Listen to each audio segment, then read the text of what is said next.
Estamos na nossa quarta conferência bíblica, pela graça do nosso Senhor Jesus Cristo, que nos concedeu essa oportunidade de juntos podermos compartilhar dos mistérios de Deus, das revelações que o Senhor nos tem dado em sua palavra.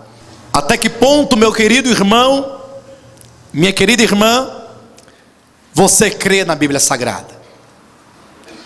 Desde já, eu gostaria de adiantar algo para vocês. Essa conferência é um desafio. Quem ouviu o convite que nós fizemos nos programas de TV, nós falamos que você deveria desafiar a si mesmo. Essa conferência é um desafio a partir do momento que você vai se deparar com a Bíblia Sagrada, especificamente desse tema, soberania de Deus, a eleição e predestinação. E então você vai ser confrontado em muitas coisas que você acredita ser verdade, mas que à luz da Bíblia você vai ter que decidir pelos dogmas do presente século ou pela Bíblia Sagrada, o que ela diz. A soberania de Deus versus o livre arbítrio humano. Amados, eu tenho certeza que todos nós que aqui estamos já ouvimos falar alguma vez sobre essa expressão soberania de Deus. Se não, eu poderia dizer que todos nós já ouvimos falar nessa expressão livre arbítrio. E eu quero desde então convocar o seu coração, a sua mente, para uma reflexão bíblica. Eu não desejo pregar nos moldes como se entende geralmente. Eu gostaria de ter um diálogo com a igreja, com todos os irmãos, a fim de sermos levados pela Escritura à compreensão de um tema tão importante para os nossos dias, um tema tão desprezado nos nossos dias, mas um tema que, uma vez compreendido à luz da Bíblia, produzirá em nós uma grande e verdadeira vontade de servir a Deus do modo como Deus quer. Eu acredito que o grande problema hoje do cristianismo ou da igreja de Jesus Cristo na terra é seguir a Deus, adorá-lo, viver para Ele, não do modo como este século dita ou determina, mas servir a Deus do modo como a Bíblia Sagrada nos ensina. E esse tema então, geral, eleição e predestinação, irá nos ajudar na compreensão desta caminhada cristã.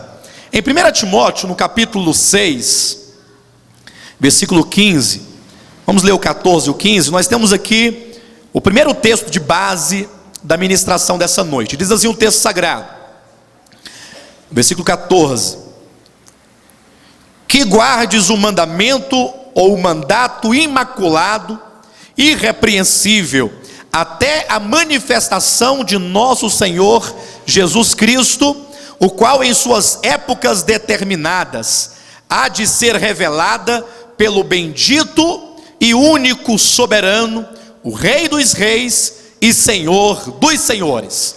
Amados, eu gostaria de chamar a atenção dos irmãos para essa revelação desse texto que diz que o Senhor Deus é o único soberano. Atente para essa expressão, único soberano. Ou seja, não existe de uma forma autêntica nenhum outro ser criado, onde quer que seja, no tempo ou no espaço, que possa ser ao lado dele semelhantemente soberano. A Bíblia Sagrada nos diz que existe apenas um único ser soberano, e este é o Deus da Bíblia, é o Deus criador dos céus e da terra, é o Deus verdadeiro. E essa palavra, ela é confirmada, abram por favor em Judas, no capítulo 1 e versículo 4. Pois certos indivíduos se introduziram com dissimulação, os quais desde muito foram antecipadamente pronunciados para esta condenação, homens ímpios que transformam em libertinagem a graça de nosso Deus e negam o nosso único soberano e Senhor Jesus Cristo. O que a Bíblia diz a respeito de Jesus Cristo? Que Ele é o nosso único soberano. Esta é a grande verdade da Escritura Sagrada. Então é preciso que nós perguntemos: ora, por que a Bíblia enfatiza que há um único Deus soberano? Será que existem outros tipos de deuses que, sendo chamados assim, não são soberanos? Para nós entendermos o que é o Deus soberano, precisamos entender se existem os chamados deuses que se autodeclaram ou são declarados deuses e que por sua vez não são soberanos. Se nós lermos o Salmo de número 115, o salmista mostra que o Deus verdadeiro é o Deus que tem autonomia, que Ele é soberano, que Ele faz tudo conforme a sua vontade. Verifique o capítulo 115 dos Salmos, versículo 2 e 3. Porque diriam as nações: onde está o Deus deles? No céu está o nosso Deus, e faz tudo como é que diz na sua Bíblia, meu querido?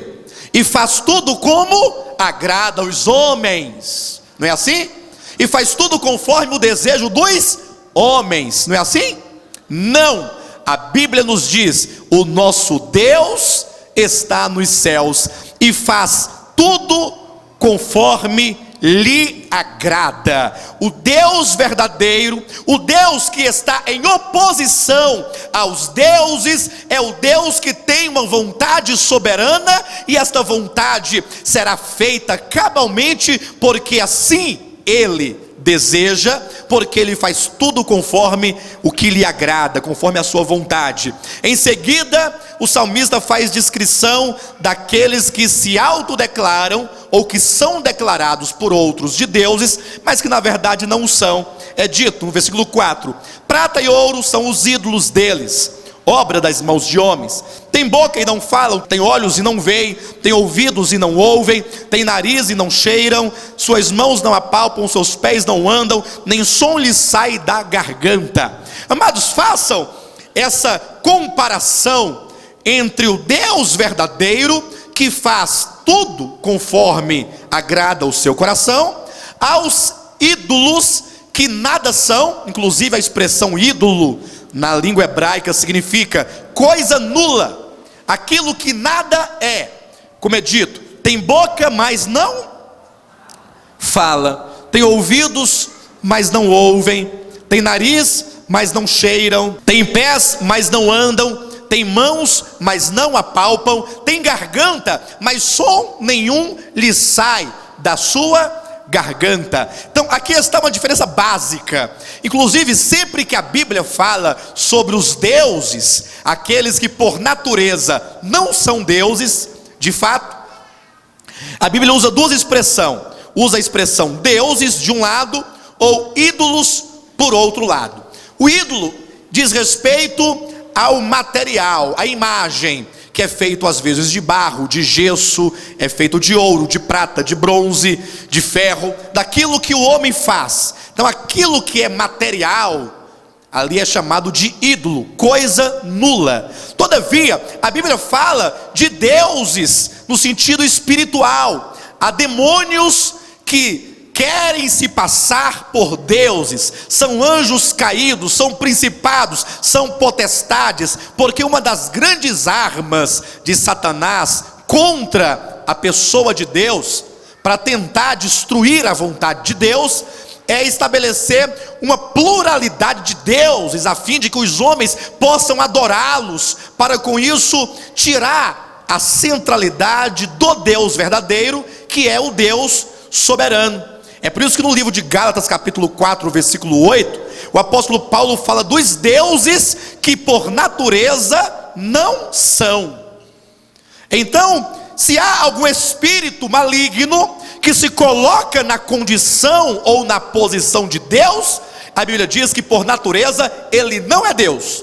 E os ídolos que os homens adoram são coisas nulas, nada é. Tem boca, mas não fala, tem nariz, mas não cheira, tem mãos, mas não apalpa, tem pés, mas não andam, de sorte que os chamados deuses dos homens, sejam eles na forma material, o ídolo, ou na forma espiritual, os demônios, principados, potestades caídos, de toda sorte, a Bíblia diz que só existe um único Deus soberano. E aqui está a grande diferença que vai marcar esta conferência. É que os deuses, por mais que se declarem, ou que desejem ser, ou que se coloquem, ou que usurpem este título, essas atribuições divinas, eles podem até ser chamados de deuses pelos homens, eles podem até trazer para si tal título de deuses, mas não são soberanos. Nada podem realizar, nada podem fazer, porque o universo como um todo está sendo conduzido, dirigido pelo Deus único que é soberano. Deus faz todas as coisas conforme lhe agrada. Então há essa relação de contrários entre o Deus verdadeiro e os falsos deuses. Mas há um terceiro elemento para nós refletirmos essa noite, que diz respeito ao homem. No livro de Romanos capítulo 1, versículos 22 e 23, o apóstolo Paulo faz menção de uma profanação que os homens fazem a respeito de Deus. Ele diz, na sua epístola aos Romanos capítulo 1, versículos 22 e 23, que os homens se fizeram a si mesmos deuses. Vocês já ouviram falar disso? Que os homens a si mesmos se fazem deuses. Quando ou em que ocasião o homem se faz Deus a si mesmo? Sempre quando ele nega o verdadeiro, o soberano, e confere a si mesmo, confere a sua própria capacidade, confere a sua própria habilidade, confere a sua própria força, aquilo que só a Deus pode ser conferido. Quem é que pode todas as coisas? Somente o Deus soberano. E o homem nada pode fazer. Tudo que o homem faz, tudo que o homem decide, tudo que o homem inventa, tudo que o homem propõe, só pode prosperar se o Deus soberano, que faz todas as coisas conforme o conselho de sua vontade, permitir. Por isso que a Bíblia diz que o homem pode até fazer planos, mas a resposta certa vem do Senhor. Então, esse tema dessa noite vem nos trazer a reflexão, a pessoa de Deus e seus atributos, com especialidade a sua soberania, e o homem no seu suposto chamado livre-arbítrio. Portanto, a Escritura Sagrada nos fala de um Deus soberano, que é chamado de um Deus vivo. Ele é soberano porque ele criou os céus, a terra e tudo quanto neles existem.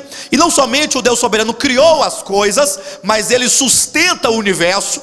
A Bíblia diz que é Deus quem sustenta todas as coisas. Inclusive nós estamos aqui hoje vivos, respirando, nosso coração está pulsando, porque Deus permite isso.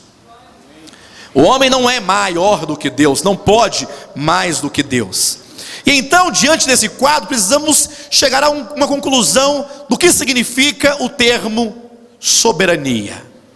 O que significa o termo soberano? E eu trouxe então algumas definições de alguns grandes homens que vocês devem ter lido sobre eles, ou devem ter ouvido falar deles, homens da história que não fazem ou fizeram parte do ministério apostólico de Volta à Palavra, para que vocês saibam que esse pensamento não é particular, mas que homens na história e no passado também falaram a respeito da soberania de Deus. O primeiro conceito é um conceito secular. De acordo com Aurélio, diz que soberania significa poder ou autoridade suprema, sem restrição.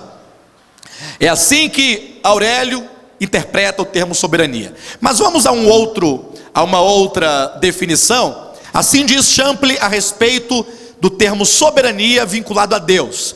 Quando o termo soberania é aplicado a Deus, o termo indica o total domínio do Senhor sobre a sua vasta criação. Como o soberano que é, Deus exerce de modo absoluto a sua vontade, sem ter de prestar contas a qualquer vontade finita. Aleluia! É isso que é ser soberano. Qual dos homens poderia falar aqui essa noite que tem uma vontade soberana, que poderia dizer que a sua vontade pode ser exercida de modo absoluto, nenhum de nós certamente, sem ter de prestar contas a qualquer vontade finita. Aleluia. O próximo conceito, por favor, é de Tozer. Ele diz assim: a soberania de Deus é atributo pelo qual ele governa toda a sua criação, e para ser o Deus soberano, ele tem de ser onisciente, todo-poderoso e totalmente livre. O que significa simplesmente que ele deve ser livre para fazer o que bem entender, em qualquer lugar, em qualquer momento, a fim de cumprir seu propósito eterno, em cada um dos pormenores, sem interferência. Se não fosse totalmente livre, Deus não seria completamente soberano e, consequentemente, não seria Deus. Creio que não há necessidade alguma de explicar o que Tozer está dizendo. Ele afirma que Deus, para ser soberano, ele tem que ser onisciente, ele tem que ser totalmente livre, totalmente. Nenhuma vontade pode superar a vontade de Deus, ou possa impedir que a vontade de Deus se cumpra. E aqui nós estamos num problema, porque o homem constantemente tem colocado a sua vontade como sendo imperativa. E aí nós então fizemos uma conclusão, juntando todas essas informações, que seria o próximo conceito: soberania. Concluímos que o verdadeiro e único Deus é o Deus soberano, que faz todas as coisas conforme o conselho de sua vontade. Sem intervenção nem conselho algum, Deus age de acordo com o seu plano, elaborado antes da fundação do mundo, o qual determina a origem, o curso e o fim de todas as coisas. Nós colocamos como sendo o resumo dessa definição, Efésios capítulo 1, versículo 11. Nele digo, no qual fomos também feitos herança, predestinados segundo o propósito daquele que faz todas as coisas conforme o conselho da sua vontade. Então, baseado nesta informação de Efésios, gostaria de fazer uma pergunta à igreja: Deus faz quantas coisas conforme o conselho de sua vontade? Todas as coisas, tudo ele faz, não somente algumas, mas todas. E todas as coisas que ele faz conforme o conselho de quem? Quando Deus tem que realizar algo, ele tem que prestar contas a alguém, porque ele faz, do modo como ele faz. Alguém poderia se levantar para ser um conselheiro de Deus, para falar como Deus deveria fazer? Há muitas pessoas que hoje, achando-se deuses, ou fazendo a si mesmo deuses, conforme Paulo fala aos Romanos capítulo 1, querem colocar a sua vontade ou o seu entendimento acima do próprio Deus, o seu poder humano acima do próprio Deus, quando dizem: Deus não poderia fazer assim, Deus deveria fazer deste modo. Então, ao pensar, ao visualizarmos o Deus soberano, nós precisamos considerar alguns textos que falam deste poder que ele tem, que falam da sua liberdade de agir como ele quer e como lhe apraz. Convido, portanto, os irmãos a lerem comigo Provérbios capítulo 16, versículo 4, nos diz assim: o Senhor fez todas as coisas para determinados fins, e até o perverso para o dia da calamidade. Veja a parte A deste versículo: o Senhor fez todas as coisas para determinados fins. Este versículo já começa a nos mostrar que nada existe por acaso, que nada do que foi criado para que fosse jogado ao léu, para que viesse a ter o destino que bem quisesse. Não sei quantos de vocês já estudaram esse aspecto, mas aqueles que creem que as coisas foram criadas por Deus e foram deixadas, cada uma pela sua própria natureza, para o seu próprio fim, isso é chamado de deísmo. Na história, o deísmo é o pensamento filosófico de que Deus cria e então ele abandona aquilo que ele criou, e o destino que aquilo quiser tomar, irá tomar, porque Deus, ele criou todas as coisas, mas divorciou-se da sua criação. Esse é o pensamento dos deístas. Mas tem um outro pensamento que é o bíblico, que é chamado de teísmo, com T, que diz que Deus não criou as coisas e as deixou de qualquer modo, mas que Deus criou todas as coisas com um propósito, e não somente com um propósito, mas ele criou com um propósito, e portanto ele acompanha de perto todo o processo para que ele possa garantir que aquilo que ele criou e o seu fim possa se realizar completamente, e é o que está declarado em Provérbios 16, versículo 4. Veja o livro de Colossenses, capítulo 1, versículo 16. Pois nele foram criadas todas as coisas, nos céus e sobre a terra, as visíveis e as invisíveis, sejam tronos, sejam soberanias, quer principados, quer potestades, tudo foi criado por meio dele e para ele. Amados, vejam o peso desse texto. Todas as coisas, as visíveis, as invisíveis, sejam tronos, sejam soberanias, sejam principados, sejam potestades, tudo foi criado nele, por meio dele e para ele. Onde é que você se encontra aqui? Onde é que está o eu? Ou onde está aqui o meu? Queridos, vivemos numa era antropocêntrica. Vivemos num tempo em que os homens se colocam como centro do propósito de Deus. Eles dizem, Deus é bom. Eles dizem, Deus existe. Eles dizem, Jesus morreu na cruz, para quê? Aí eles começam, para te salvar, para te curar, para te prosperar, para te enriquecer, para ti, de maneira que o evangelho desse século, de um modo quase que absoluto, é um evangelho em que o homem é o alvo de todas as coisas. Eu não estou aqui para negar jamais que Jesus não tenha morrido para nos salvar. Sim, ele morreu para nos salvar, morreu para nos curar, morreu para nos libertar, sim. Mas o homem tem que verificar que a Bíblia mostra que todos nós, os salvos, são e existem para a glória de Deus.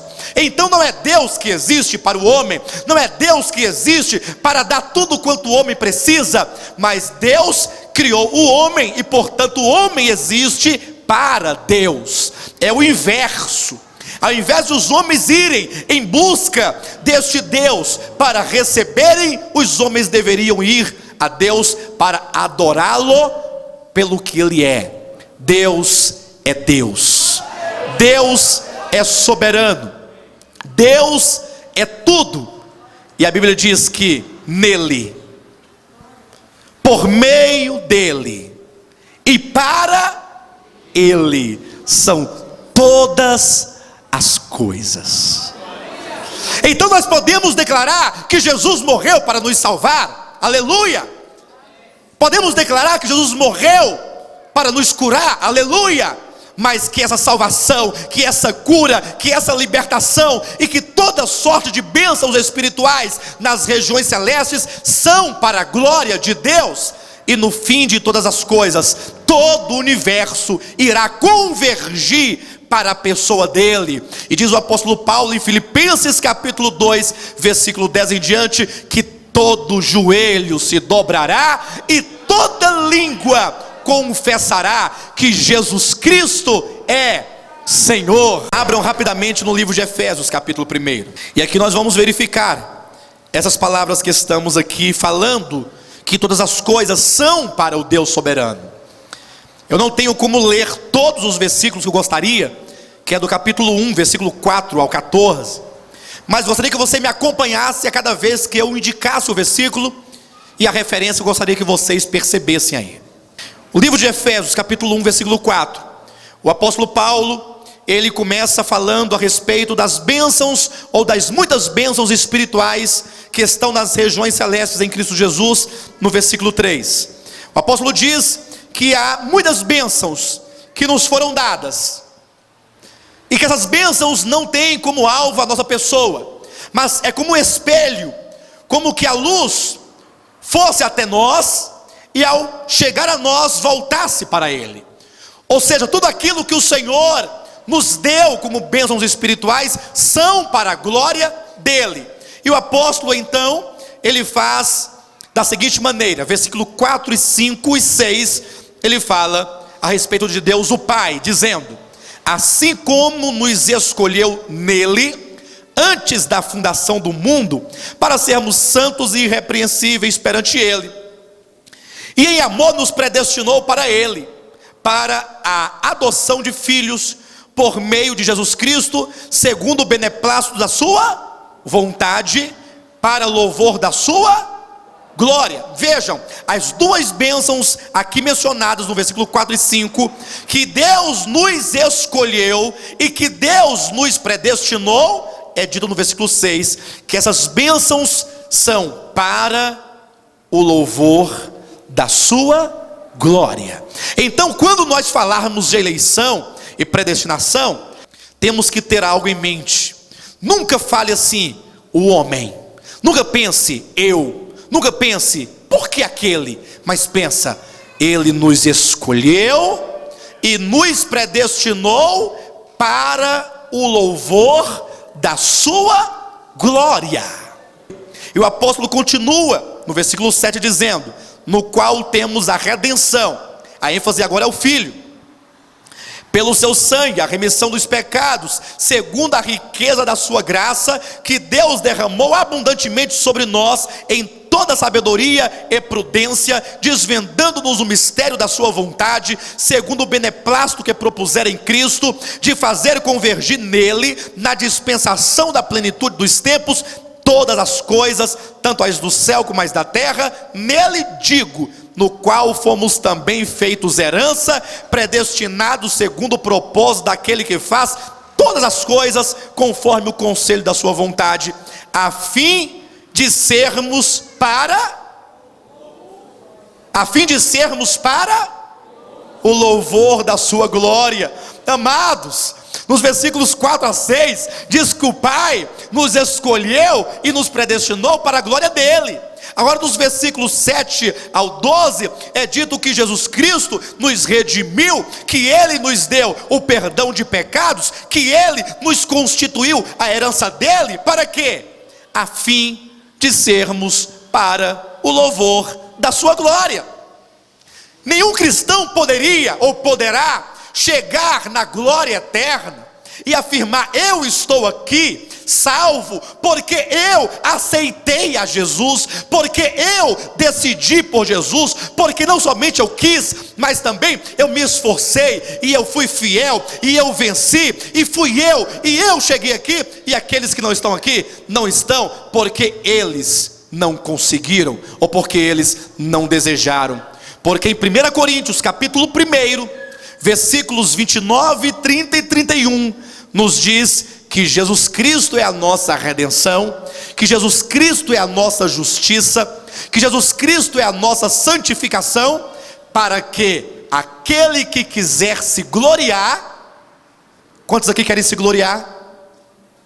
Glorie-se nele. Todos os salvos, quando estiverem diante do Senhor na eternidade, não terão um espírito altivo, não terão um coração soberbo, mas estarão lá dizendo: toda honra, toda glória, todo louvor sejam dados àquele que se assenta no trono e ao Cordeiro, porque com o seu sangue nos comprou para Deus o Pai. A glória dele, queridos. O livro do Apocalipse está repleto de cânticos, que os 4 seres viventes, que os 24 anciãos, que as miríades e miríades de anjos e que a multidão de redimidos entoarão por toda a eternidade. E eu nunca vi um único cântico que diga que o homem está lá, porque o homem chegou lá. Mas é dito que todo louvor, toda glória, todo o universo devem glorificar àquele que se assenta no trono e ao Cordeiro. Por isso está aqui: o Pai escolheu e nos predestinou para louvor da sua glória, o Filho nos redimiu, nos deu perdão de pecados, nos constituiu herança, a fim de sermos para o louvor da sua glória. E agora mais um detalhe, versículos 13 e 14, e eu preciso que você leia na sua Bíblia: em quem também vós, depois que ouvistes o evangelho da verdade. Dá uma pausa, queridos, dá uma pausa, porque embora falaremos disso amanhã, mas veja, no versículo 4 tem a expressão aí, antes da fundação do mundo, não tem? Tem ou não tem? Por quê? Porque essa história não começa comigo. Muitos dizem, eu decidi e agora eu vou. Não, a história não começa com a sua decisão, embora ela passe pela sua decisão. A sua decisão também não é anulada, a sua vontade também não é anulada, mas o propósito de Deus passa por dentro dos canais da sua vontade. E quando o propósito de Deus passa pelos canais da sua vontade, ela altera completamente a sua vontade. Pela nossa vontade, nenhum de nós estaríamos aqui. Por nossa própria vontade, nenhum de nós estaríamos em nenhuma igreja protestante ou evangélica ou católica que seja. Pela vontade do homem, o mundo, diz a Bíblia, jaz no maligno.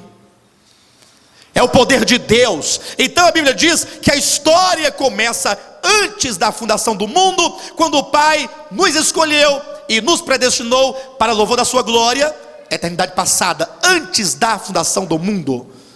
Só que aí vem vindo no tempo e passa pela cruz, quando diz no versículo 7 que o Filho nos redimiu. Quando o Filho morreu na cruz, nós não existíamos ainda, mas Ele já nos redimia.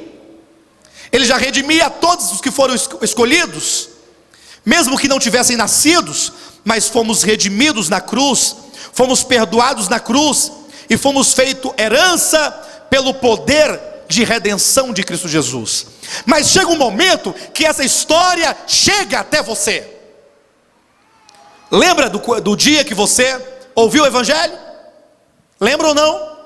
Quando o Evangelho te iluminou e algo diferente começou a mudar e você não entendeu muita coisa, porque de repente você começou a ter interesse pelas coisas espirituais. De repente você começou a ter vontade de não mais buscar as coisas do mundo, mas começou a ter vontade de buscar as coisas de Deus.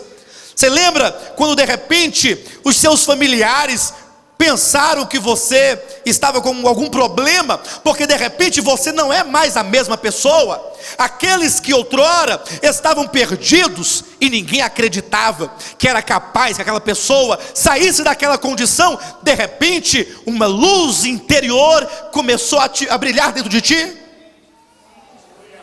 Essa luz vem do céu, queridos.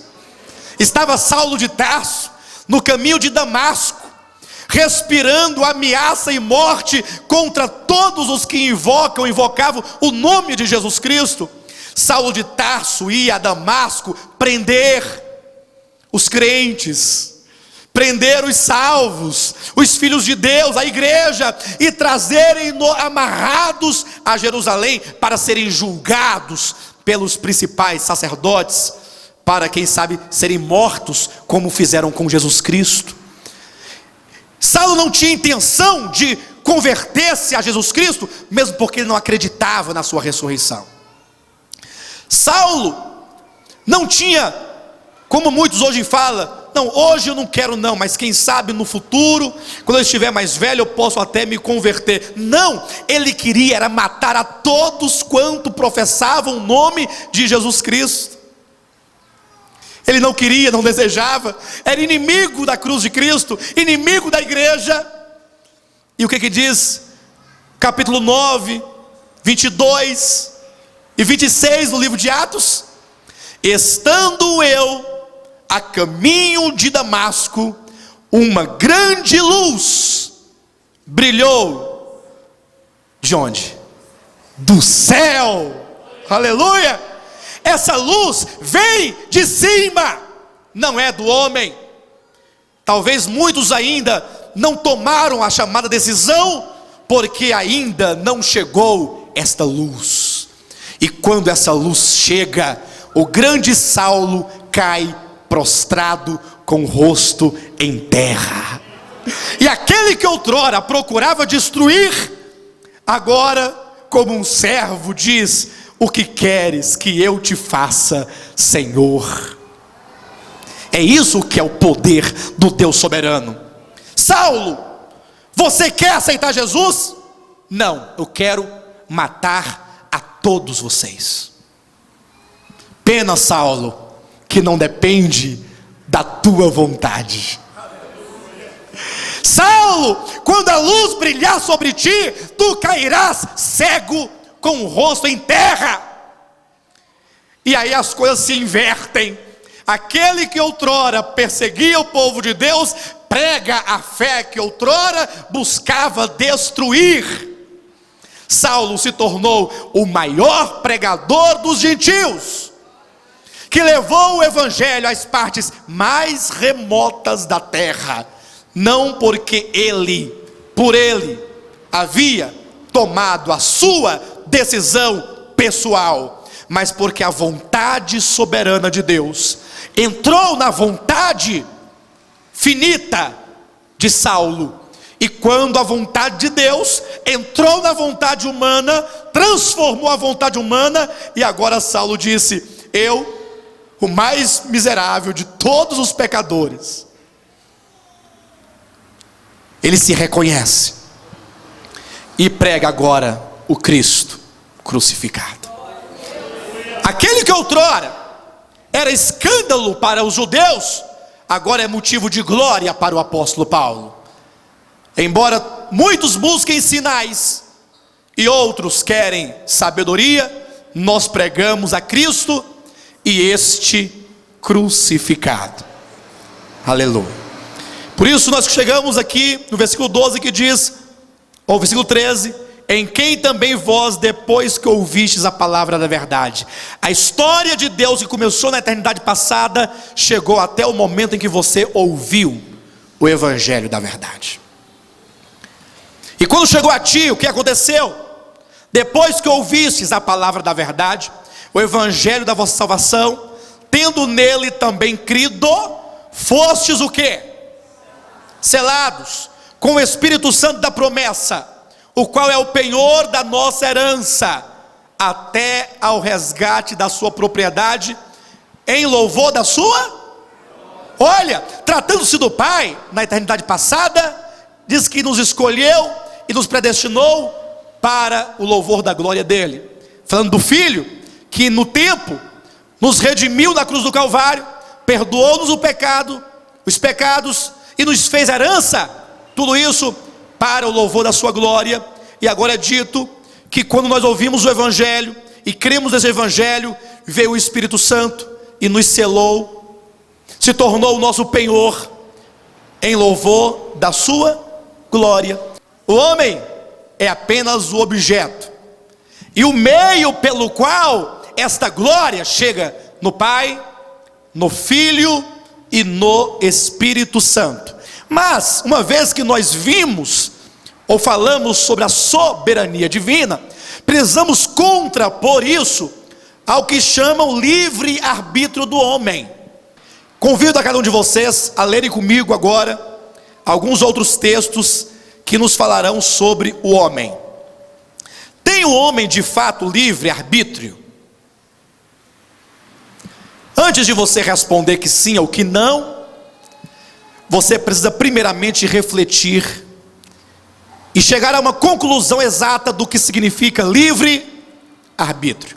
Você não pode falar que o homem tem ou que o homem não tem livre-arbítrio se você não sabe o que é livre-arbítrio. O homem de fato tem livre-arbítrio no sentido de que ele é livre para fazer conforme tudo o que ele desejar. Só para vocês terem uma ideia, imagine que você tenha saído de sua casa ou que você saísse de sua casa e na estrada, no meio do caminho, o seu carro quebrasse. E você descesse, olhasse, não tinha como resolver no momento, ligasse para o mecânico e está dando já 7h30, 19h30, 20 horas, 20h30. E aí o mecânico fala: olha, só amanhã tem que comprar uma peça, não vai dar. E você fala assim: infelizmente, gostaria tanto de pegar a abertura da conferência, mas não deu. Observe como um simples carro seria para ti um impedimento para frustrar a tua vontade.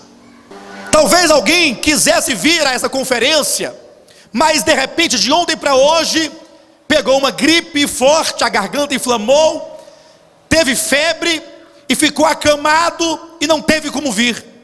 Apenas um vírus, que é invisível a olho nu, impediu ou impediria alguém de satisfazer a vontade de estar aqui essa noite. O homem tem livre arbítrio. O homem é livre para fazer o que ele bem quiser. Eu posso consentir que, como a própria Bíblia nos ensina, que o homem possua arbítrio, não livre arbítrio. Isso porque a palavra arbítrio significa uma resolução dependente da vontade do homem. A resolução todos podem ter. A partir do momento que você fala assim: eu vou, você tem arbítrio, você decidiu ir.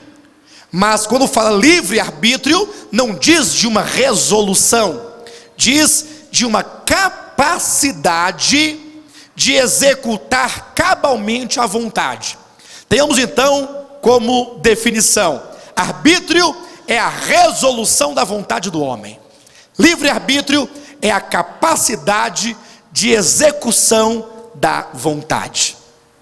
Só Deus tem de fato livre arbítrio, porque só Ele faz tudo o que Ele quer, na hora que Ele quer, no lugar que Ele quer, de acordo com a sua vontade. E como diz Tozer, nenhuma vontade finita pode obstruir-lhe o caminho. Nada pode impedir a Deus. Ele é totalmente livre. O homem não é totalmente livre. O homem tem vontades? Tem. Ele pode decidir? Pode. Mas a vontade do homem, ela está sempre sujeita à vontade de Deus. Basta que vocês leiam o livro de Jó, e perceberão que Jó, ele se debateu desde o capítulo 3 do seu livro, até o capítulo 37, Jó se debateu e disse o que ele bem queria dizer. Mas quando chega no capítulo 38, quando Deus então fala com Jó, como é que Deus fala com ele? Jó, cinge-te como homem. Por que ele diz como homem? Jó, menos Jó. Você fala como se fosse Deus. Você fala como se você pudesse alguma coisa. Então cinge os teus lombos como homem.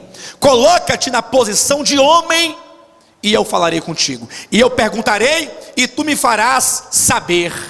E quando então Jó ouviu Deus falando no capítulo 38, 39, 40 e 41, como foi que Jó concluiu as suas palavras no final do seu livro, dizendo: Senhor, nenhum dos teus planos.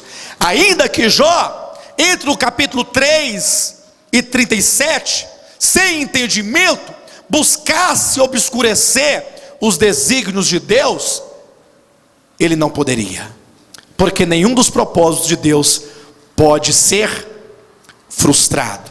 Mas o que a Bíblia tem a nos falar sobre esse poder de decisão do homem no que diz respeito à vida eterna? Quando Deus criou o homem, a Bíblia diz que Deus o colocou no jardim do Éden, capítulo 1, 2 e 3 de Gênesis. E ali estava o homem no jardim, homem e mulher, macho e fêmea. E Deus colocou no centro do jardim, verificarão lá em Gênesis, que a árvore da vida e a árvore do conhecimento do bem e do mal não foram colocados na extremidade do jardim, mas foram colocados no meio do jardim, no centro. diante dos olhos do homem.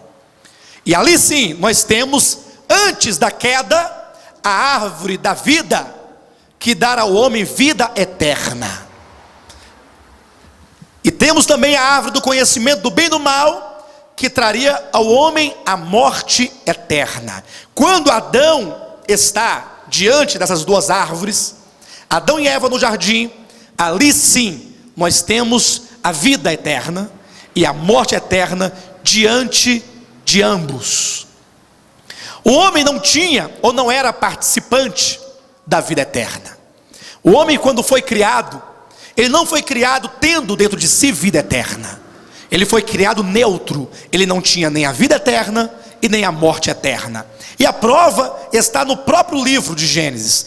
Abram rapidamente Gênesis capítulo 3, só para eu apontar onde estão essas informações desses capítulos. Capítulo 2 de Gênesis, versículo 16.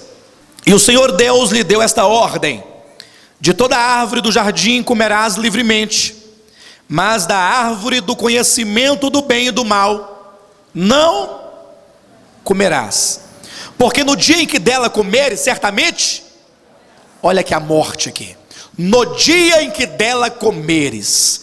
E se vocês lerem esse texto, associado a Romanos capítulo 5, versículo 12, quando diz: assim como por um só homem entrou o pecado no mundo, e pelo pecado a morte, assim também a morte passou a todos os homens, porque todos pecaram. Quando o homem Adão comeu da árvore do conhecimento do bem e do mal, a morte eterna, como natureza, entrou para dentro do seu espírito, para dentro da sua alma e para dentro do seu corpo. A morte. A partir de então, o apóstolo Paulo nos ensina em Romanos 5,12: a morte entrou no mundo e o pecado entrou no mundo. E só uma perguntinha para nós ganharmos tempo: quando Adão comeu do fruto, o pecado entrou somente nele ou entrou em todos os homens? O que diz o texto? Assim como por um só homem entrou o pecado no mundo, e pelo pecado a morte, assim a morte passou a todos os homens, porque todos pecaram. Quando foi que todos pecaram? Quando Adão pecou. Quando foi que todos morreram? Quando Adão morreu. A morte contida no fruto da árvore do conhecimento entrou para dentro de Adão, e agora todos os que nascem de Adão trazem consigo, desde a sua origem, desde o seu nascimento, trazem consigo o pecado e a morte como naturezas dentro dele. E a prova é muito clara. Basta que você verifique que todos os seres humanos, ao nascerem, eles não nascem com uma disposição ao pecado. Eles nascem pecadores, porque não há nenhuma possibilidade de que ele cresça e decida não pecar. Para o homem ter livre-arbítrio, ele deveria nascer e falar assim: eu nasci, mas eu decido se eu peco ou se eu não peco. Tem essa possibilidade? Não. Todos vêm a pecar tão logo começa a ter a noção do que são as coisas, do que é a vida. Não existe. Todos os que nascerem do homem são assim como são os homens. Quem disse isso? Jesus Cristo. O que é nascido da carne é o quê? O que é nascido da carne é carne. O que é nascido de Adão é Adão. O que é nascido do pecado é pecado. O que é nascido da morte é morte. É por isso que todos que nascem da carne não somente vêm a cometer pecados, mas descem à sepultura como todos os seus antepassados. Mas e se o homem comesse da árvore da vida? O que aconteceria? Leia o capítulo 3, versículo 22, e o próprio Deus te dará a resposta. Então diz o Senhor Deus: eis que o homem se tornou como um de nós, conhecedor do bem e do mal. Assim que não estenda a mão e tome também da árvore da vida, e coma, e viva. Se o homem comesse da árvore da vida, ele viveria eternamente. Então nós temos aqui, nessas duas árvores no Éden, a vida eterna e a morte eterna. Antes de o homem comer de qualquer uma das duas árvores, ali estava a livre escolha entre a vida e a morte, lá no Éden. Meus queridos, depois que Adão comeu no Éden, ninguém mais, nunca mais pôde escolher entre a vida e a morte, porque ao nascerem já trazem consigo o pecado e a morte, e não tem escolha, já nasce pecador, já nasce pecando e já nasce morrendo, e não tem escapatória, a não ser que o evangelho chegue a essa pessoa para transformar a sua vida e lhe conceder vida eterna. O apóstolo Paulo em Romanos aqui explica todas as consequências da queda. Capítulo 7, versículo 14, veja: porque bem sabemos que a lei é espiritual, eu todavia sou carnal, vendido à escravidão do... Veja, bem sabemos que a lei é espiritual, eu todavia, diz aqui este homem do capítulo 7, sou carnal. Lembram-se, o que é nascido da carne é carne. Aqui ele diz, sou carnal, sou carne, vendido à escravidão do... Vendido à escravidão do pecado. O pecado aqui, ele é personificado, e ele é colocado como se ele fosse um senhor sobre a vida do homem, e que o homem fosse um escravo, totalmente submisso e debaixo da autoridade do pecado. Ele diz, sou carnal e sou vendido à escravidão do pecado. É por isso que ele diz no versículo 17, no versículo 18, porque eu sei que em mim, isto é, na minha carne, não habita bem nenhum, pois o querer o bem está em mim, não porém o poder de realizar as coisas boas não está no homem. Se você acha que está, você deve, no mínimo, fazer um recorte na sua Bíblia deste versículo. Você deveria escrever assim. Você pode recortar este versículo, colar um pedacinho em branco, pegar uma lapiseira 05 e colocar o seu versículo, e falar assim, pois o querer o bem está em mim, e também o efetuá-lo. Você não pode simplesmente passar desapercebido ao fato de que o apóstolo está colocando que este homem aqui, que representa o homem universal, ele não tem em si mesmo nenhuma capacidade ou poder de realização. Ele tem poder de resolução. Quando ele diz, eu farei o bem, ele tem arbítrio, ele tem resolução. Mas quando ele vai fazer o bem, o que acontece? Versículo 23, ou melhor, versículo 21. Então, ao querer fazer o bem, encontro a lei de que o mal reside em mim. Porque no tocante ao homem interior, tenho prazer na lei de Deus, mas vejo nos meus membros outra lei, que guerreando contra a lei da minha mente, me faz prisioneiro da lei do pecado que está nos meus membros. Veja que este homem não tem poder de execução de sua vontade, de seu arbítrio, de sua resolução. Está aqui, ó. Vejo nos meus membros outra lei, que guerreando contra a lei do meu entendimento, me faz prisioneiro da lei do pecado e da morte. E só mais um detalhe, por favor, meu querido, não confunda esse capítulo 7 de Romanos com Gálatas capítulo 5, porque em Gálatas capítulo 5 também fala de uma guerra, só que lá em Gálatas 5 você tem poder de decisão. Isso por quê?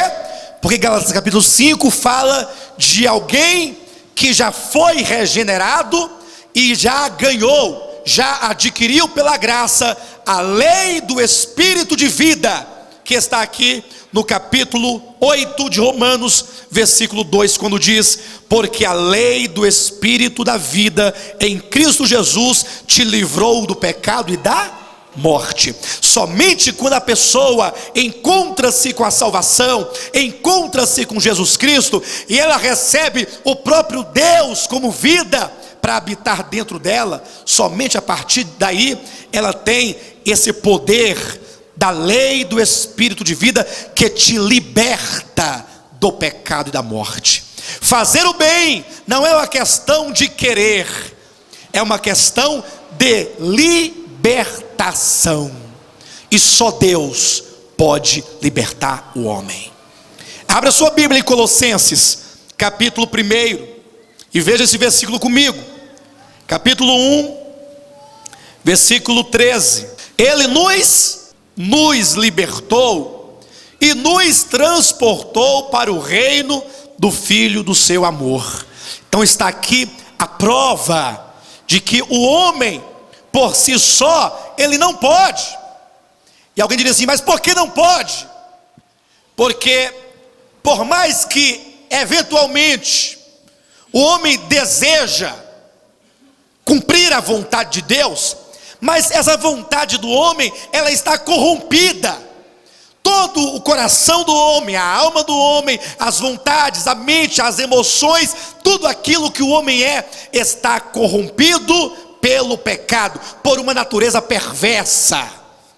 Não é isso que nós encontramos no livro de Romanos, capítulo 3, versículo 9 em diante, que se conclui: temos nós qualquer vantagem? Não, de forma nenhuma, pois já temos demonstrado que todos, tanto judeus como gregos, estão debaixo do pecado, como está escrito: não há justo, nenhum sequer, não há quem entenda, não há quem busque a Deus, todos se extraviaram, a uma se fizeram inúteis, não há quem faça o bem, não há nenhum sequer. E aí vem toda uma descrição do que acontece com o homem. O homem por si só, ele não pode galgar o caminho da salvação, por si só, não pode encontrar este caminho, porque o homem, em todas as suas faculdades, o homem está corrompido, ele está tomado por uma natureza estranha à natureza de Deus, e não lhe permite que ele execute qualquer uma vontade em direção a Deus. E alguém perguntaria: ora, então se não depende do homem, depende de quem? Quer dizer, se eu quiser agora aceitar a Jesus, eu não posso? Se eu quiser agora aceitar a Jesus, porque não é perguntado quem quer aceitar a Jesus. Alguns falam: eu quero. Outros falam: não, não quero não, por hoje não, passa amanhã. De repente, quem sabe amanhã eu decida por Jesus. Outros falam assim: eu aceitei, só que agora não quero mais, decidi que não quero mais. E assim Jesus fica igual um cheiro verde. Meio-dia, os clientes já não vêm mais à feira comprar, e o indivíduo baixa o preço de R$1 para 80 centavos, para 50, 30 centavos, 3 por 50, para ver se não perde. E Jesus não é assim. Ele é o único Deus soberano. Será que a Bíblia confirma que a salvação do homem depende de Deus? Mateus capítulo 11, gostaria de ler aqui os versículos 25 a 27. Por aquele tempo, exclamou Jesus: graças te dou, ó Pai, Senhor do céu e da terra. Por quê que Jesus Cristo estava aqui dando graças ao Pai? Porque ocultaste estas coisas aos sábios e instruídos, e as revelastes aos pequeninos. Entenda, meu querido irmão e minha querida irmã, o Pai tem o poder de ocultar e o poder de revelar. Versículo 26, sim, ó Pai, porque assim foi do teu. O que quer dizer Deus soberano? é aquele que faz todas as coisas conforme o conselho da sua vontade. Porque assim foi do teu agrado. Foi do teu agrado o ocultar, e foi do teu agrado o revelar. E ele diz no versículo 27: tudo me foi entregue por meu Pai. Ninguém conhece o Filho, senão o Pai. E ninguém conhece o Pai, senão... Quem conhece o Pai? Lá atrás, quem conhece o Pai? E quem conhece o Filho? Ninguém conhece o Pai, senão o Filho. Quem pode falar, eu conheço o Pai? Não, ninguém. Ninguém conhece o Pai, senão o Filho. E ninguém conhece o Filho, senão o Pai. Então nós temos um problema aqui. Porque em João 17, versículo 3 nos diz: e a vida eterna é esta, que te conheçam a ti, o único Deus verdadeiro, e a Jesus Cristo a quem enviaste. Ou seja, a vida eterna consiste em conhecer o Pai e conhecer ao Filho. Mas ninguém conhece o Pai senão o Filho, e ninguém conhece o Filho senão o Pai. Quem pode ser salvo? Quem pode ser salvo? Se para o homem ser salvo, ele tem que conhecer o Pai e o Filho, porque a vida eterna é esta, que te conheçam a ti e a Jesus Cristo a quem enviaste. Só que ninguém conhece o Pai senão o Filho. Como o homem pode ser salvo, se só quem conhece o Filho é o Pai? O poder de conhecimento do Pai e do Filho está apenas neles, ninguém tem acesso. Quem então pode ser salvo? Basta ler o finalzinho do 27. E aquele?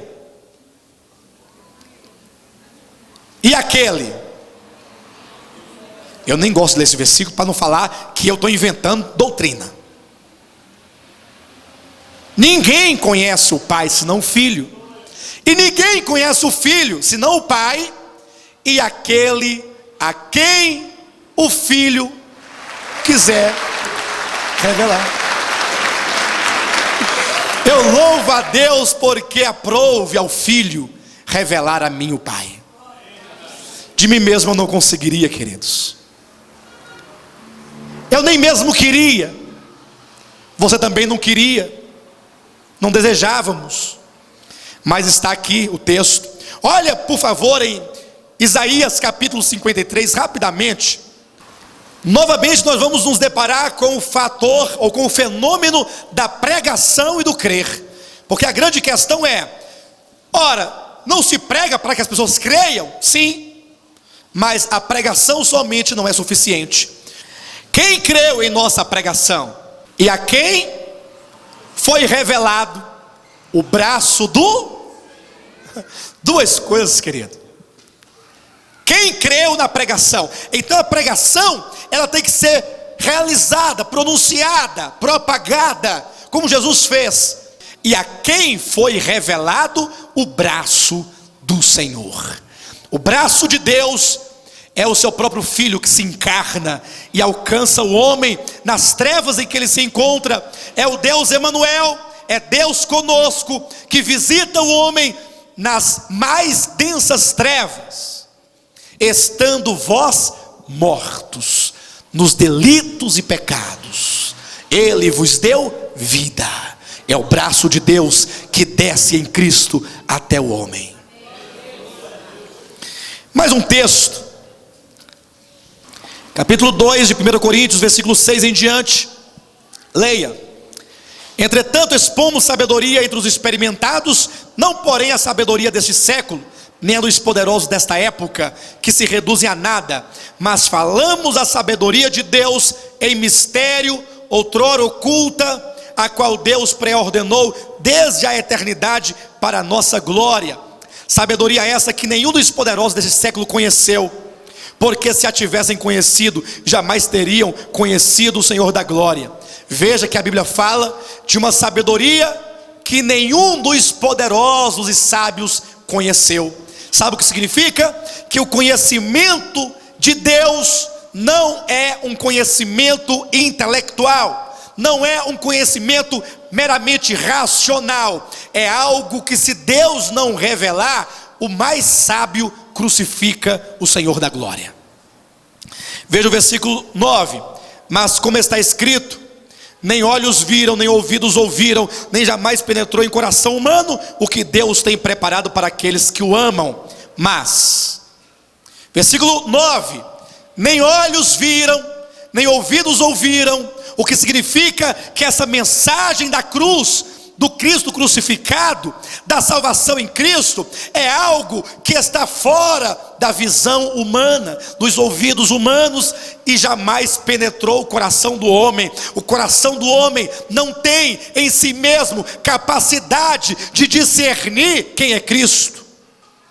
Mas, versículo 10, Deus, olha o sujeito, Deus nolo revelou pelo Espírito. Se Deus não revelar, nenhum homem pode jamais tomar qualquer decisão sequer em seguir a Jesus, porque não depende dos seus olhos, nem dos seus ouvidos, nem do seu coração. Mas Deus nolo revelou pelo Espírito, porque o Espírito a todas as coisas perscruta, até mesmo as profundezas de Deus. E aí os irmãos sabem do restante do texto, que diz que o homem natural não pode entender as coisas do Espírito. O Evangelho não pode ser meramente anunciado, fiado na sabedoria de quem prega e na sabedoria de quem ouve. Salvação só se efetua de fato na vida de alguém quando Deus intervém e revela o seu Filho. Por isso Jesus disse: conhecereis a verdade, e a verdade vos libertará. Se pois o Filho vos libertar, verdadeiramente sereis.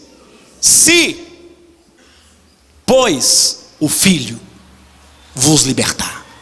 Se o Filho, não é dito que você por si mesmo se liberta ou toma a decisão de tua libertação. Não, se o Filho, tem uma condicional aqui, vos libertar, verdadeiramente sereis livres. E aqui eu entro na leitura dos últimos versículos que estão em João capítulo 6.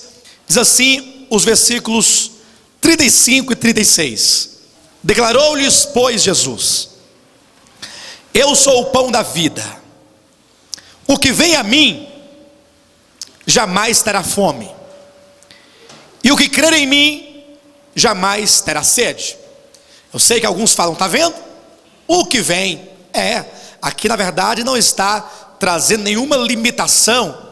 O que está sendo dito é: aquele que vai a Cristo como o pão da vida terá a sua fome saciada.